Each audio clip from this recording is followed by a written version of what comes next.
చాలా తొందరగా కోరిక తీర్చగలిగినటువంటి శక్తి ఎప్పుడు ఉంటుంది అంటే అష్టమి తిథి నాడు ఉంటుంది.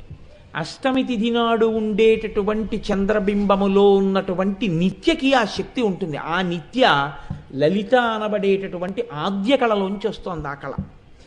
అందుకని ఇప్పుడు ఈ త్వరిత మీకు సద్య ఫలితాన్ని ఇచ్చి చాలా తొందరగా మీ కోరిక తీరేటట్టుగా చెయ్యగలదు. అంటే పరితాపోపశమనము చాలా తొందరగా పొందడానికి హేతువైన నిత్య అష్టమి నాటి చంద్రబింబంలో ఉంది.